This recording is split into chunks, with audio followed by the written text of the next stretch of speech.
Hard to tell if Bass is going to come back into this one or not. It looks like he's trying to. Maybe just lose that debris and continue on racing. He's going to need some rivets when he gets back to the pits, but looks like for now he'll carry on into battle. As long as it lasts him for the next 15 laps, he doesn't mind.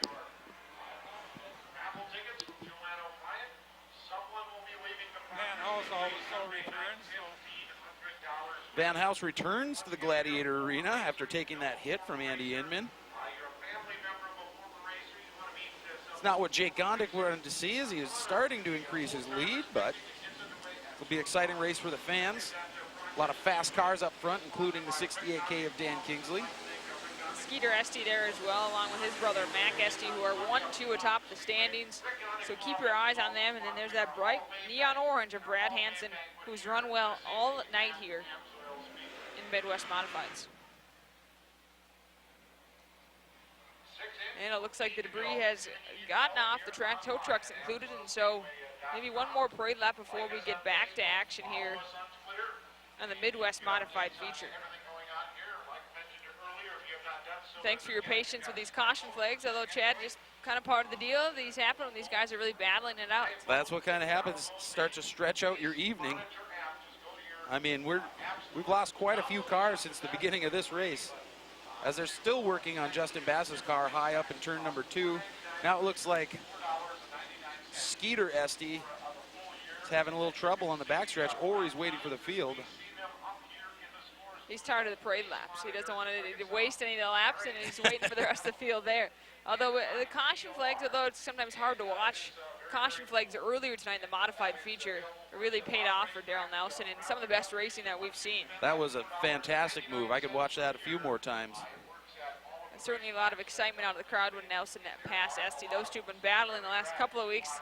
And Nelson has gotten the better of Esty the last 2 weeks, but certainly we'll keep an eye on those two as we get to the modified feature later here tonight. For now, though, the Midwest Modified is what we have as these guys come around again. Another caution flag, and so hopefully we can get back to racing action pretty soon. Looks like Justin Bass has gone into the pits, as has Andrew Inman Jr. So both those cars are out. It's kind of a war of attrition, as they call it.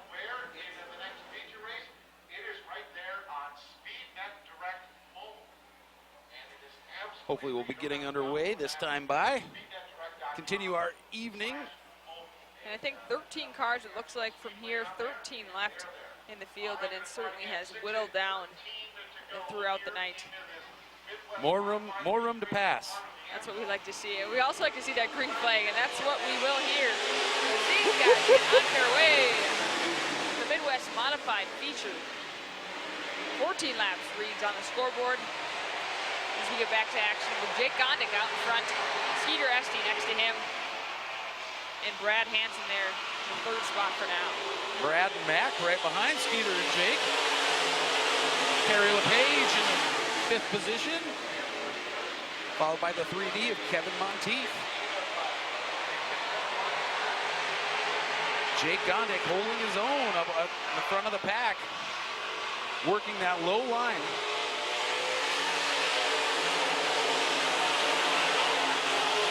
Jake won the early feature here last week and had a little trouble in the prelims for the later feature. I don't think he made it too.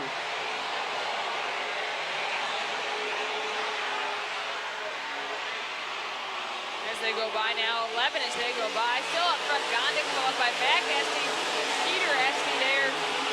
1, 2, and 3. Then Kerry LePage in the 4th spot, and Brad Hansen in the 5th spot. 68K of Dan Kingsley behind Brad. He's always one to watch.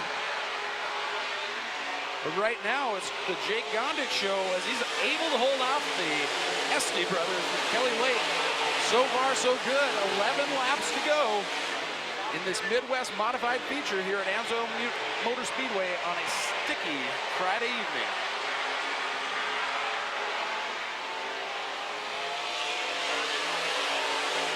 Halfway through now, the Midwest Modified feature. And can Gondik hang on? Can he head out?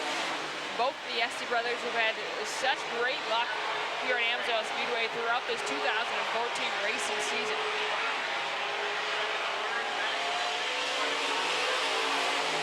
Jake Gondik still holding on to that lead. I wouldn't necessarily call it a comfortable one over Mac Esty. Not with 9 laps to go and the possibility of more caution flags. Things finally starting to spread out a little bit though, Chad. Yeah, everybody's got some room to move, room to pass, room to evade. Hopefully we won't see that yellow flag for the rest of this race. I guarantee you that's what Jake Gondik's thinking right now. Mac, though, right on his tail. I would not be comfortable with that lead, knowing how Mac has done or fared at this track, especially this year. For now, though, he will lead the troops by with 7 laps to go. Mac Esty there in second, Skeeter Esty in third place. 1, 2, and 3 as we've got 7 laps remaining here in this Midwest modified feature. It'll be interesting to see how this last half of the race pans out as they start to burn up the fuel and the handling characteristics of their cars start to change. Looks like Kerry LePage might be able to put a move on Skeeter. Dan Kingsley wanting to follow suit right now. Great battle for third there, Chad. Right now, still the Jake Gondik show up front. Skeeter Mac about 4 car lengths back. Gondik smooth sailing so far, so good for him. But Mac is right on his tail as those guys come by us now with just 4 laps as they pass us once again. 4 laps to crown a champion in this Midwest modified feature. Kerry LePage down the 3rd spot with Skeeter Esty in the 4th spot and Dan Kingsley holding down the 5th spot.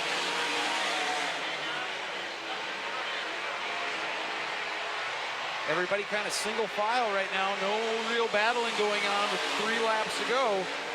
It's good news for Jake Gondik, hoping to win his 2nd feature of the season. Kerry LePage finally having a little bit of luck as he's up in the 3rd spot comfortably. The dirt's starting to fly here, and why not? We've got 2 laps remaining on this Midwest modified feature. Can Jake Gondik do it? Will he hang on?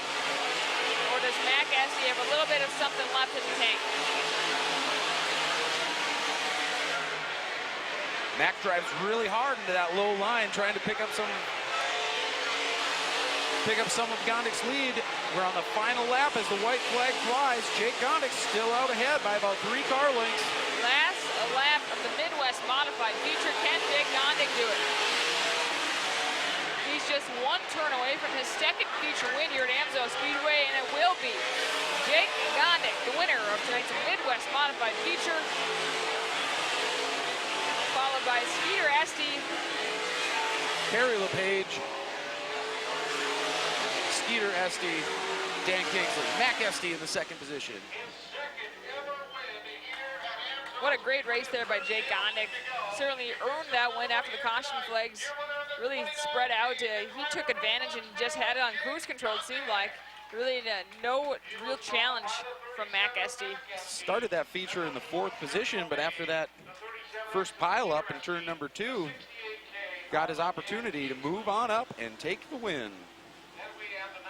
As we wait for him to make his way to the winner's circle. And Jerry, what were your initial reactions from that win from Gondik? I watched him grow up here, basically. He's a very young man yet. He raced go-karts for a while here. They used to call him Jake the Snake, but I think because he was so quick, but I think that he's outgrown that. But he can't be 20 years old yet, so this is his breakout season. This will be, I think, this is his 4th feature now this season. So that's what I was looking at, and a nice run for Kerry LePage, who you may not know is a brother to Darrell Nelson. So it's an interesting family, so we say. So yeah, it's a good run for Kerry. He was off for a while and then decided to come back this year and been doing really well. And certainly a great run for Jake Gondik as he makes his way to the winner's circle. Jerry mentioned they're really kind of young in terms of racers here at Amsoil Speedway, and so hopefully plenty of years in front of him to do well and continue to improve upon that. A finish here tonight. Again, congratulations to Jake Gondik as we wait for him to crawl out of his car For the second time in 2 weeks, he's getting used to that place, Chad. Not a bad place to be. There he is, Jake Gondik, tonight's Midwest Modified Well, winner. Jake, I'll tell you what, that's 2 wins in 3 races. I'll tell you what, you had that makeup feature win here last week, and now you come right back. Now, you realize who was behind you, don't you? Yeah, I should retire right now because that doesn't happen very often. And even Skeeter finished in the 4th spot, but I'll tell you what, you had a good line going, and it seems like nobody's going to come up to you and pass you anyway. Oh, I'm glad to hear that because I was sweating the whole time. You had a good clean race, you had a good tight lines, you did good. Let's talk about your sponsors real quick, Jake. Yeah, I got to start with my dad, Rick Gondik, attorney at law. There's no way I would have a race car without him. Him and my mom, mean a lot to me, especially with the whole racing program. And other sponsors like Badger, Storage and Excavating, the ICO Pit Stop here in South End, VP Wild Rice, Hanco Utilities, Joe at Como Oil and Propane, Bill at Benson Cabinets and Countertops, and special thanks to Mark Royney for giving me a super fast car at TRC Race Cars. Well, Jake had a great run. Congratulations. Keep it up. Thank you. Again, a big congratulations there to Jake Gondik, who won last week in Double Feature Friday, and again tonight. Not a bad couple of weeks for him. As we wait for the Super Stock to take the track in their feature race, we'll take a quick break, but we'll have more racing action coming up next on the By 9 Sports Network.